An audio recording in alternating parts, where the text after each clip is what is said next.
You've tuned into Bellingham Podcast Media Tech for the week of July 10th, 2016, episode number 12. I'm AJ Barsay. And I'm Chris Powell.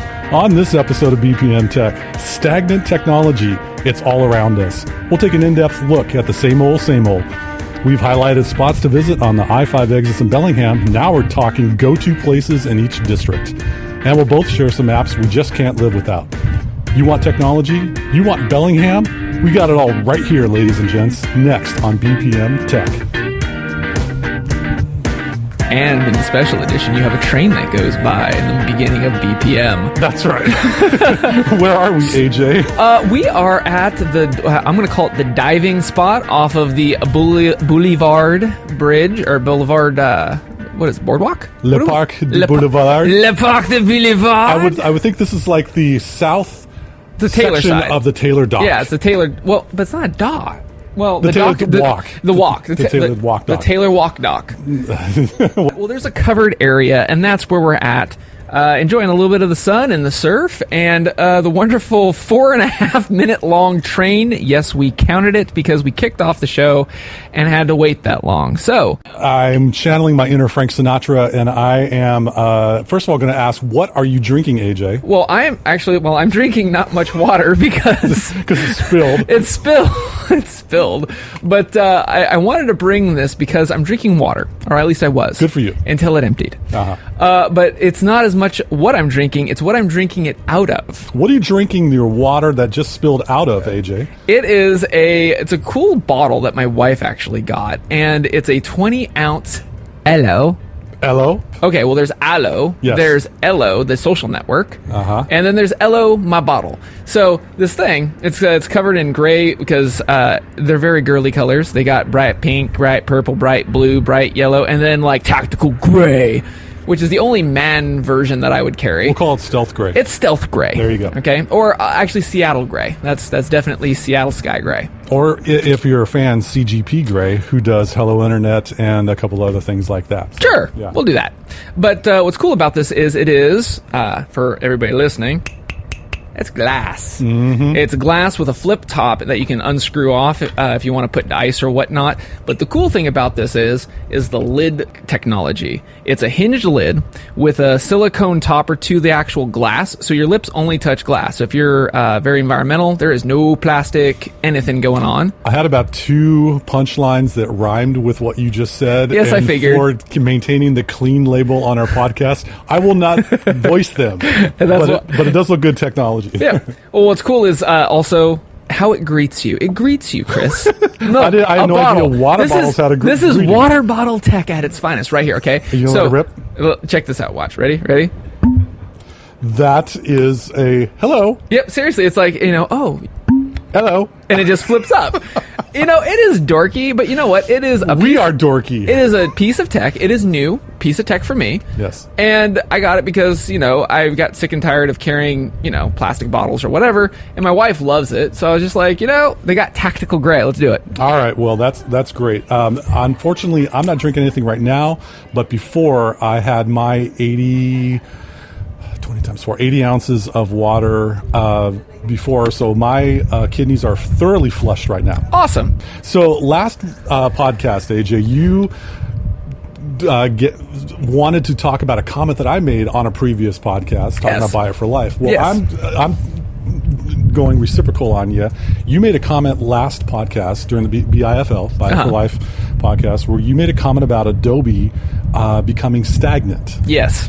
And as you said that this past week, I was thinking about, there's a lot of software and technology out there that has kind of become humdrum, and there's not much excitement in the technology world. Yes. So as chairman of the board for this podcast, I get a one episode quota where I can be chairman of the board. I'm calling the ball, and we are doing an episode on stagnant technology. What does that mean? So I took the liberty as we're preparing for this, and I looked it up in the dictionary, as I was told many times by my parents growing up in the 80s when I didn't have OK Google define stagnant. So stagnant is a body of water or the atmosphere of a confined space having no current or flow, and often having an unpleasant smell as a consequence. Okay. Go. Go. Here's the thing, is that Adobe, I think, if I had to stake like the last good commercial grade Adobe Creative something another, would probably be like CS6. Okay, the legacy, which is actually now no longer being supported, the last creative boxed software suite that you could buy. And before that, I was actually a proponent of CS3. You know, when the Creative Suite got some nice polishing, there were some performance upgrades, and things were being more cohesive. Pre that, there was no CS. It was individual apps. And that's kind of, I kind of long for those days where the fact that I could fire up Photoshop and it would bounce maybe 2 times in my dock, and I'm off to the races. I'm working with pixels. So do you prefer a la carte technology where it's not rolling all in one? Yeah, I'm more and more, like originally when I thought about the Creative Suite, when they first pitched that idea, and then there was a couple of debacles with Creative Suite when they started packaging everything. You know, at first I was like, this is great. They're building an ecosystem. But pretty much you had a Creative Suite, you know, in a box, and you could pretty much do everything from, quote unquote, everything from desktop publishing to photo manipulation to web design. Asterisk, if you have the knowledge and skills to do so.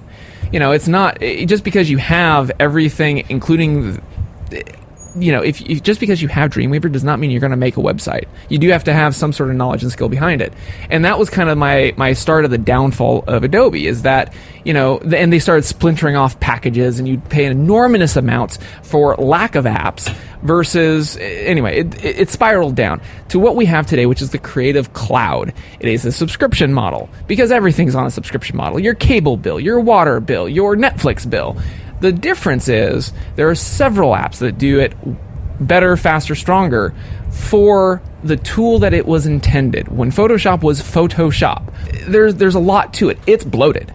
It's gone so far away from the idea of a photo shop, which is ironic because they splintered off Photoshop Lightroom, which is, you know, as a pro photographer, I use it, and it's probably the only Adobe product that touches my production machine. And that's out of necessity because I've been invested in presets and my workflow. You know, see your blog for, you know, upcoming. I'm going to talk about my workflow as a photographer. Exactly. What was that blog that you're starting again? There's a website that I'm nurturing called WhatcomWorkflow.com. Yes. Tools and technology that Whatcom County professionals use to get work done. So anyway, back to what you were talking about. Thanks for the plug, man. Well, it plugs into what every creative person is thinking right now is AJ is talking sacrilege against Adobe. Well, I don't really care if the name Adobe is even there. Like, I care about the tool and my workflow.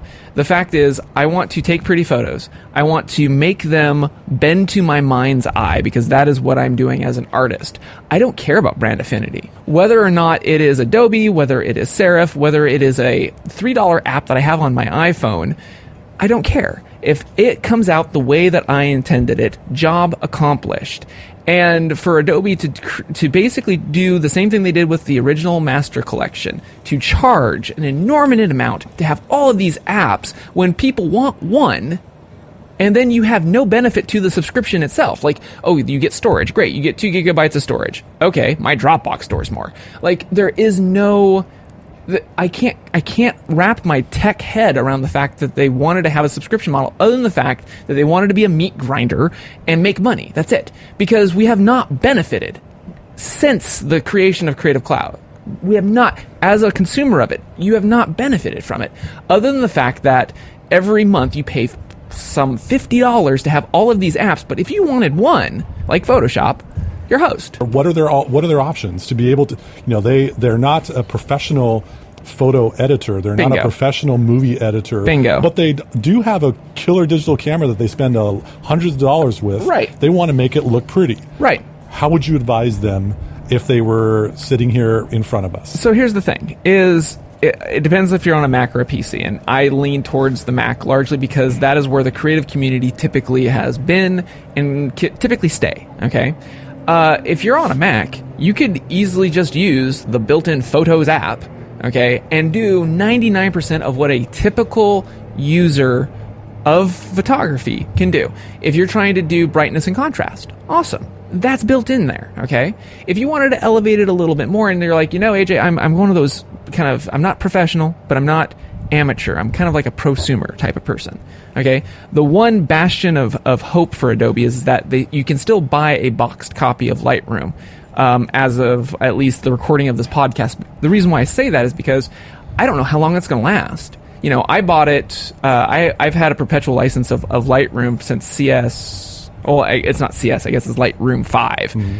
And I didn't upgrade to 5.5. I waited till 6, and that's where we're on. And, now I don't know how long that's going to be available. And that's kind of, they're pushing everybody towards paying every month. And I'm not going to, my view on the Creative Cloud is this.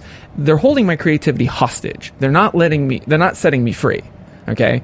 Because if I get started in Lightroom and you get invested, as I have, in presets, the fact that I can click on a photo when I shoot a portrait like yourself, when we did a shoot here almost a year ago, mm-hmm. I have a Chris Powell Bright Day preset. Believe it or not. I like that preset. Bingo. You capture my good side. If I were to shoot in similar conditions, I can apply that preset and shoot it to you within the afternoon. Okay, that's the beauty of having an application and getting to know it and basically getting cozy with it. Yep. If you're on a subscription model, well, if you have a bad breakup and you want to do some tay-tay and have some bad blood, okay, and not make some mad love, with Lightroom, they hold your creativity hostage. Those presets don't transfer out. So you can't export.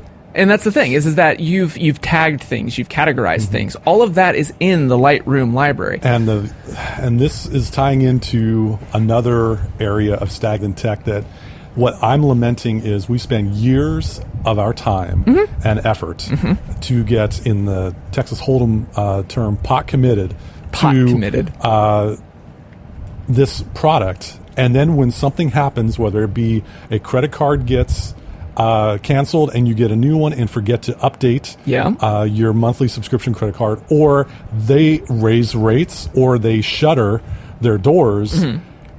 you are in some kimchi. Yeah, some kimchi. Yes. Which kind of very deep kimchi. Indeed. One of the stagnant. I'm sorry. Did you have no, that's fine. One of the software applications that I've used for a number of years now is a software application called Evernote. Yeah, they've been around for a decade. It's been pretty ubiquitous in my life as a professional and as a personal tech, because their search capabilities are awesome. Their ability Absolutely. to capture information and store data is outstanding. I've taught classes on it. I've proselytized it, and I'm kind of getting sad about it because, mm-hmm. one, there was a 30% increase in premium rates. I got the email. Me too. And I bet a bunch of other clients that I have that have used this and got this as well. They recently laid off 13% of their global employee staffing. When you charge money and lay off staff, that usually raises some red flags. Mm-hmm.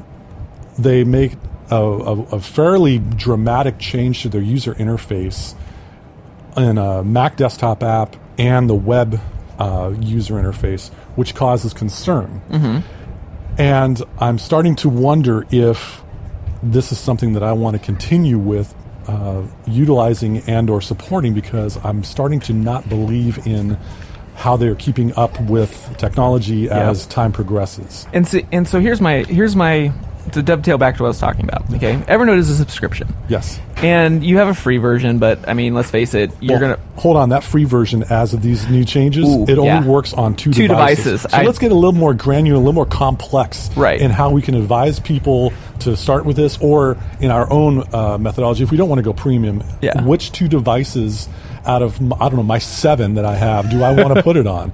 That's a layer of stress that I don't want to deal with. Please continue. Right. But here's the thing, right, is if you stop using Evernote Premium, Evernote still continues to work, but there's granular restrictions, okay? The one thing that I did like about Aperture by Apple is, after there were some patches, and even though Apple says they're not supporting it, There was a final update, and it still works. It's not my go-to app, but at least I could still access my stuff. You haven't lost any data. Haven't? Well, that's a different topic. That's BPM after hours. That was a BPM after hours. Yeah. But nevertheless, like, it still continues to work until the OS, outseeds the software itself. With Adobe, if you stop paying, it stops working, period. It's done. You're done. Okay. With Evernote, I mean, they're basically ratcheting to the point where they're forcing you into a subscription. You're either playing with us or not. Okay. And I get that, but here's the thing: if I'm paying you money monthly, and I'm not getting any more service, because that's the thing. If I pay you more, I expect more service. There should be some kind of value-added features, right? Improvements or innovations, right? Like, I got the email, and I've been an Evernote, premium user. I'm on and off. I'm not a consistent user. But here's the thing: I didn't see any added gain. They're just like, oh, we need 30% more. Thank you, bye. Well, what am I supposed to think, right? Yeah, exactly. And that's what everybody is really complaining about. Like, everybody in the tech sphere is talking about the woes of Evernote, and everybody trying to convert to, say, like Apple Notes or OneNote or whatever. It's Note Wars. That's what I call it. Note Wars 2016. It's Note Wars 2016. Yeah. I mean, like, 2014 was all about social. 2016 is going to be about your notes. Or your information, your personal information and your professional knowledge. Well, there's always that. Yeah. But, I mean, the thing is... Okay, so I'm going to stop using Evernote. It's not because it's a bad product. It's not because that they're shuttering. It's not because I've outgrown it, in my opinion. Like, it's one of those things where it was good for the time. I have notes there. I'm going to try to export them. I'm going to talk to a ace up my sleeve on how to export my database. And I'm going to move on, because it's one of those things where I just, like Photoshop. I was starry-eyed when I got my hands on, like, Photoshop 6 back in the day. I thought that thing was amazing. Kind of like Evernote. When I first got Evernote, I thought I could snap a picture on my phone and bam, it gets scanned, so I can scan a photo of a sign and I could search for that sign. I thought that was amazing. That was also 4 years ago. Like, and technology and Google search and other aspects of our online life have improved to be competitive, if not better. Exactly. Or more convenient. Exactly. And so that's the thing. Same thing with Adobe. Like, which is kind of scary for me to say, I've outgrown Adobe. They have not gone there's been no performance updates of note. Matter of fact, if you want to search a hashtag, search the hashtag TurtleSlow Lightroom. TurtleSlow Lightroom. Or you'll also see it as Lightroom, hashtag TurtleSlow. And there's a Sharky James who runs the podcast for the Petapixel website. Awesome podcast, awesome site if you're a photographer or an enthusiast.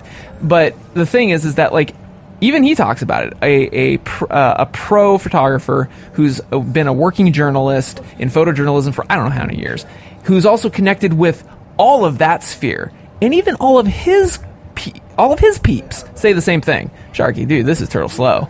We all say it, and yet we still keep paying the money. Stop paying the money for something they're not providing you. And now for the doxology. Bingo.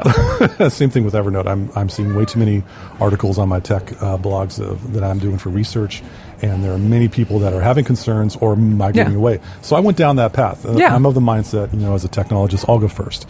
And I exported my entire Evernote cabinet, and I imported it into Apple Notes. Cool. Which is the free default app that you get in most Mac desktop operating systems. It was a very seamless export-import process. All the notes came cavalcading in, and unfortunately the formatting and the tagging and the other ways I had things organized within my Evernote notebooks was absolutely horrendous on a flat structure like Apple Notes. So caveat exporter as far as going from Evernote to Apple Notes. Have not messed with OneNote. I'm not going to talk about Microsoft OneNote. We'll save that for another episode because unlike many tech visionaries and tech writers and tech bloggers that will say something as far as like, well, this sucks, but I haven't done it. I actually want to do the work before I talk about it. Totally. So anyway, for those of you that are thinking about exporting Evernote, Apple Notes is a fairly seamless process, but it may not be as ready for prime time. Right. So, and it just what I want to boil this down to is the floodgates are going to be opened. iOS 10 has been announced that they are going to introduce subscription services of some sort to the App Store. Mm-hmm. So you might be playing Angry Birds on a subscription service someday, and you're going to have to pay $1 a month to keep playing your Angry Birds or whatever. I have a question about these subscription services. How does this differ than from in-app purchases that you would find in the App Store? Okay, so it depends on the in-app purchase. So if you in-app purchasing, there's nothing new about that. Like, I have Lightroom. I've had Lightroom for years. If I want to buy somebody else's presets, I throw them some money, I get presets, and it plugs into Lightroom. Like, that model has been around forever. In-app purchasing was merely a buzzword, a brilliant stroke of marketing of it's a one-stop shop because Apple also makes a cut of the in-app purchase for the processing. I see. Okay, so it's just an easy way of like, I need a Mighty Eagle for my Angry Birds. I'll pay $5. The Rovio gets a cut, Apple gets a cut, and I get a Mighty Eagle. And when you happen to get a factory reset your phone or delete and then reinstall your Angry Birds app, then you may be able to hit restore purchases, and those in-app purchases may, correct me if I'm wrong. You're correct. So it depends on the app. So if it's an expendable, like in a video game, may not be, you may restore it, but you've already spent it, so you won't get it. But like if there's any points attached to it, maybe that's maybe what you're transferring. But like VSCO, yes, I use them a lot for. They were my alternative to Instagram when Instagram was hip to be square, and I hated square photos. But the thing is that if you buy a preset from VSCO in-app, which I have done, me too, you hit restore purchase when you get a brand new device, or if you want to get it on your iPad, boom, it comes down because it's attached to your ID.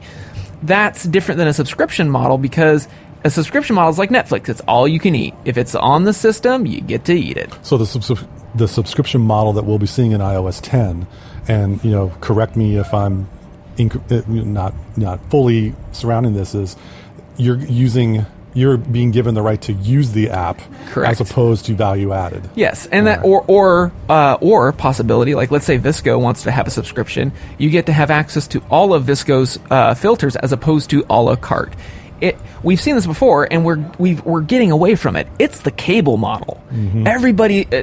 Everybody in our ring of peers has cut the cord or shaves the cord, as it were. Like they'll keep some sort of, because they like sports or whatever.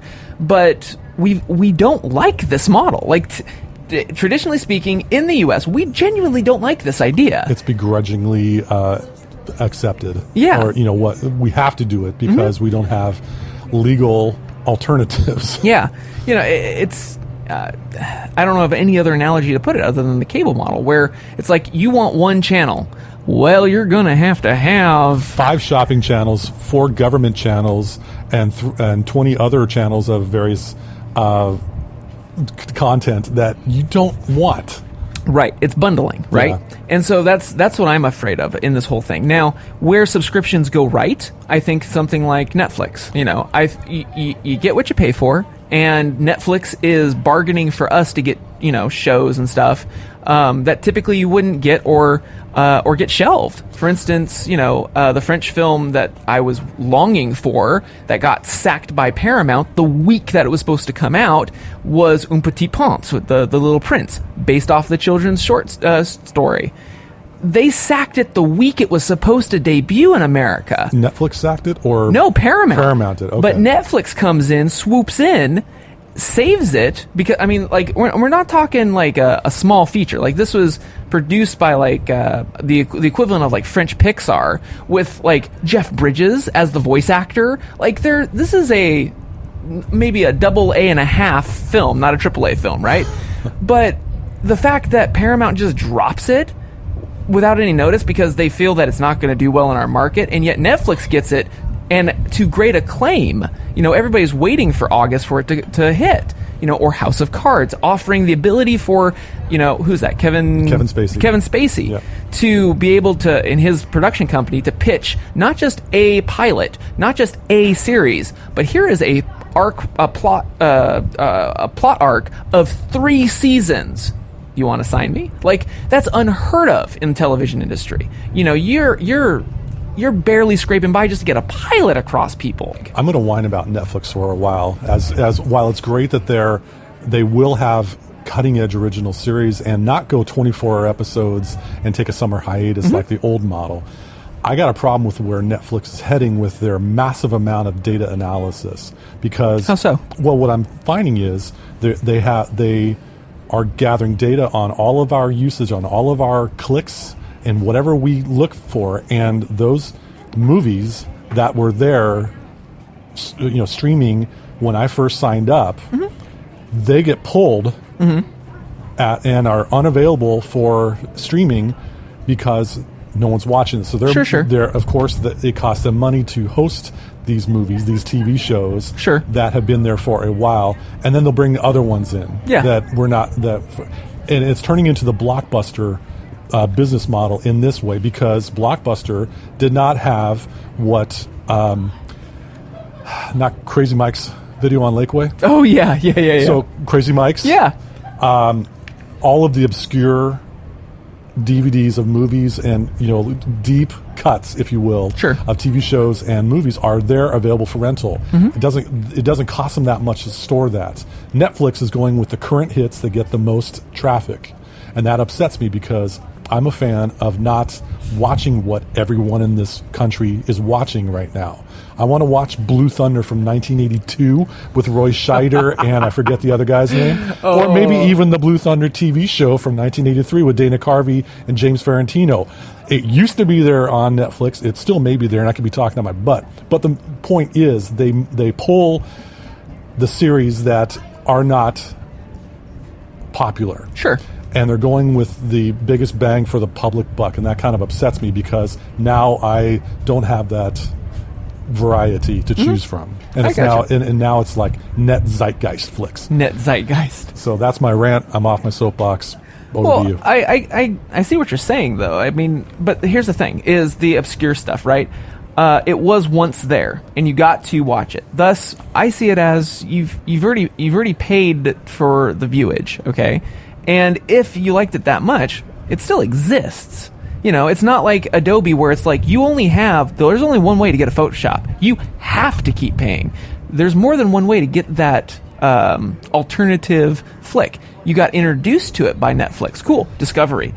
But you're now paying, again, who made that video? Like, I see Netflix as more as the discovery engine than the database of all entertainment, okay? Otherwise, we would be talking about Hulu, and the fact that Hulu is a conglomerate of all of the production houses. That was their pipe dream, is to have that repository, instant access, but you still pay for apps. I smoked that pipe dream. I wanted to have everything on demand because I'm a greedy consumer. Okay, and Netflix is a gateway drug. It is, and you can. But the appeal of Netflix is that it's on demand whenever you want, whatever your dalliances are for that evening. It would be there, or it touts itself as being available. It's turning into a red box where it's now only having a set amount of what I'm feeling like right now.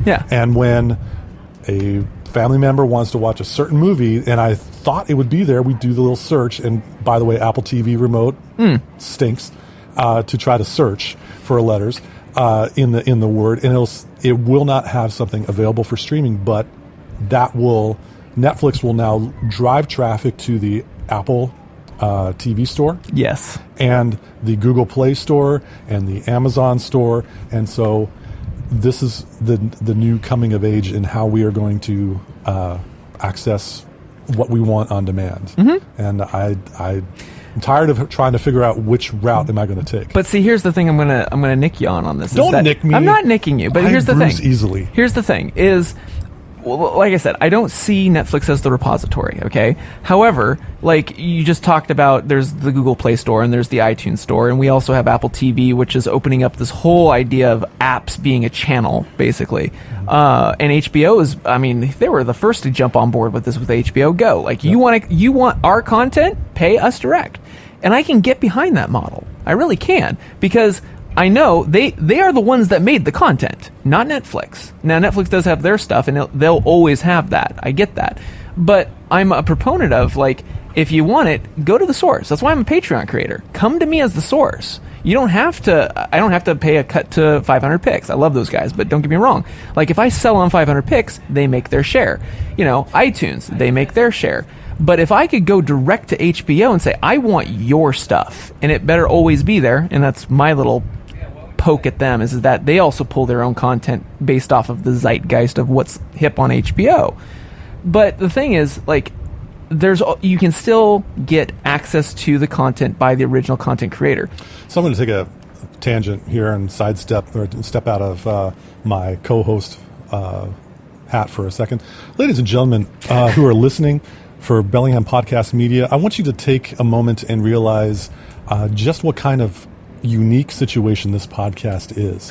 For those of you who listen to other podcasts, you hear nothing but agreements, nods of heads that you really can't see, but it's nothing but everyone clapping each other on the back. Here are two guys that are able to disagree or have differing points of view on a topic. Sure. And to have a civil discussion without going, AJ, you ignorant. Keep it clean. Yeah, I know, we're keeping it clean. Yes. And so I think that this is great, and this is what you get with BPM Tech. Now, back to our podcast. Okay. So I think we've thoroughly covered Stagnant Tech and gone into other avenues and other side streets along that route. Oh, dude, we tangented. We pivoted so bad. But that's the best part about BPM Tech. We're going to have to rewrite the notes, dude. Yeah, we got to update the show notes on this one. So anyway, let's move on. Cool. We have...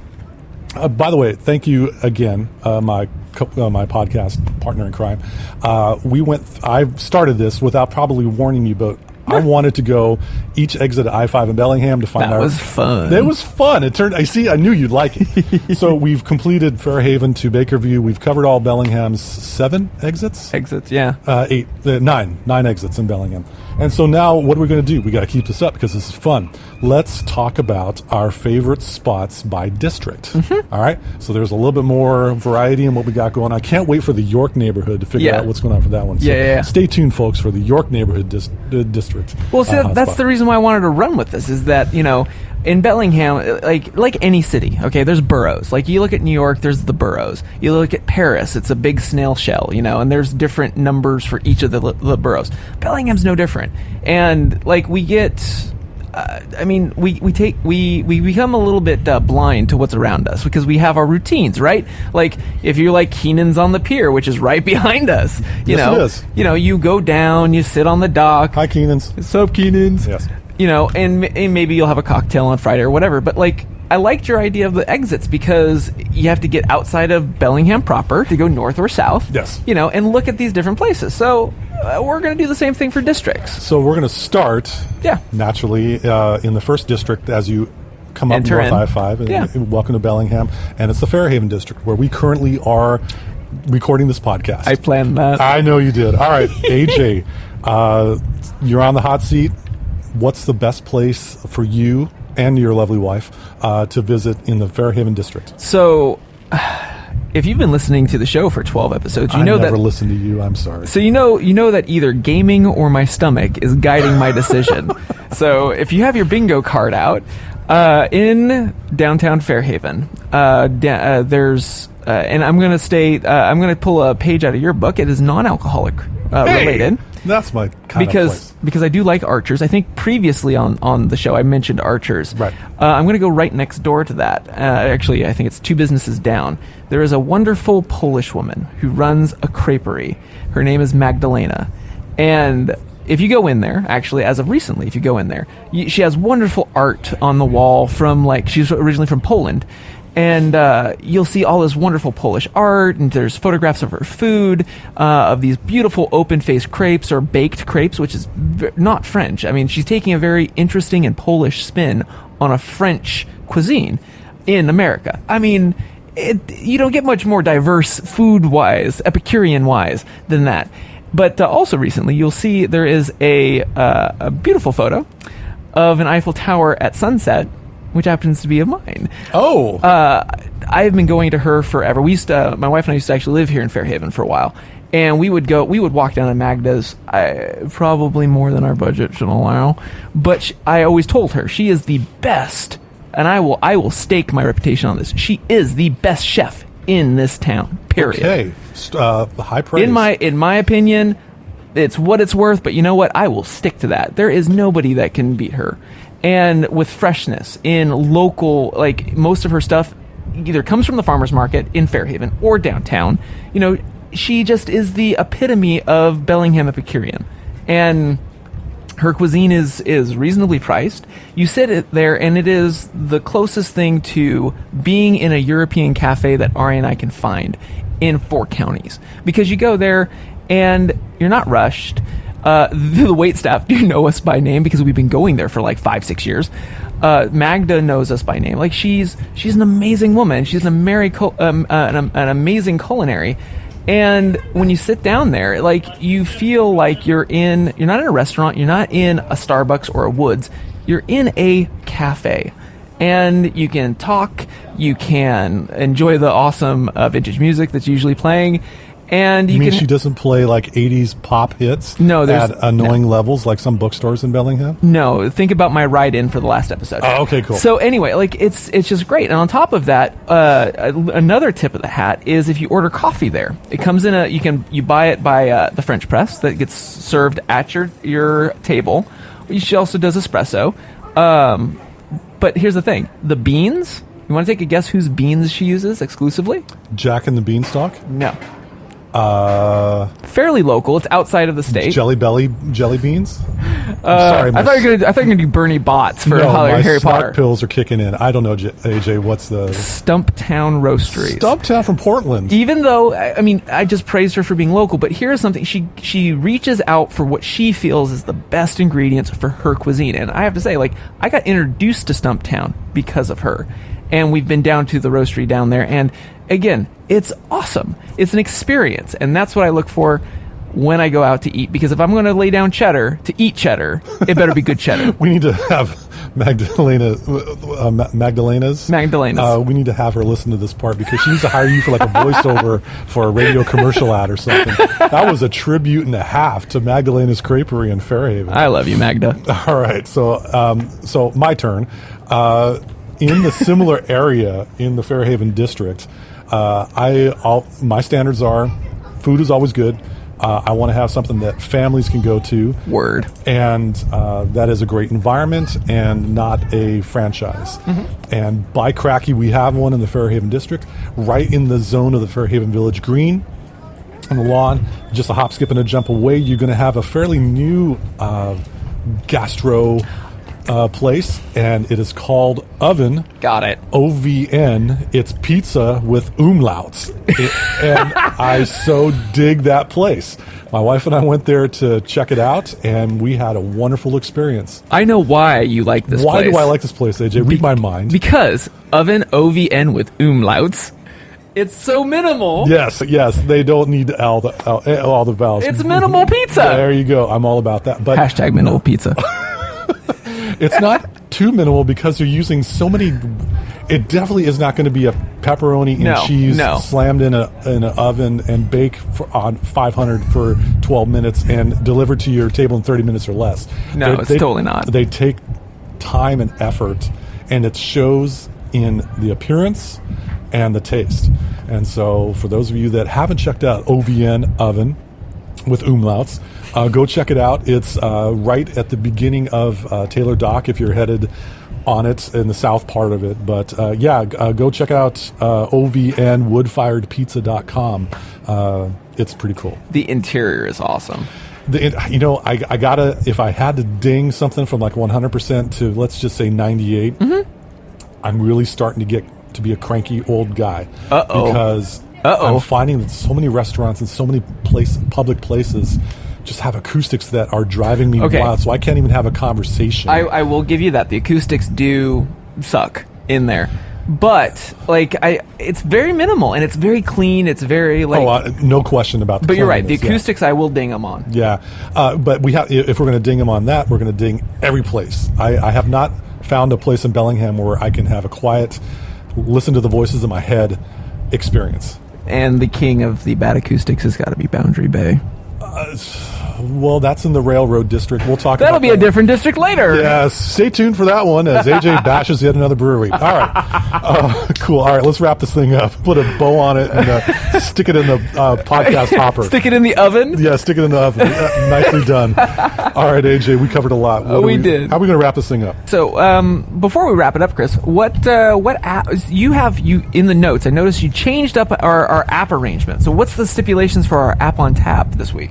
Well, we always talk about an app on Android or iOS that we enjoy, that we're messing around with. It might be helpful for those listening at home. Mm-hmm. What, AJ Barsay, are 3 websites that, or if you want to go with one off the top of your head, that you can't live without? Well, it's not going to be Pokemon Go, that's for sure. Yeah, I'm out on that one. Well, you notice that that's what people are doing. I see a bunch of screens in front of people's noses more so than usual. I'm not going to rant on that one because I think everyone in the world will be ganging up on me and trying to catch me. Got to capture them all. Anyway. Okay, so I'm going to go with just one. And I've mentioned it before as an app, but I don't think I ever mentioned it that it is actually a website, and that's Watchville. Watchville.com? Yeah, so it's actually Watchville.com. I was introduced to it as an app, but as of lately... I've been just using the web. I've got it like bookmarked on my Opera browser as a tile, and I'll go there and check the feed as it were of what's going on in Watchville. And of course, it's my go-to news reader for horology, and I'm a watch nerd. Anyway, but no, Watchville.com is the parent mothership, I guess, of the app Watchville. Very good. All right, so my turn for the website I can't live without.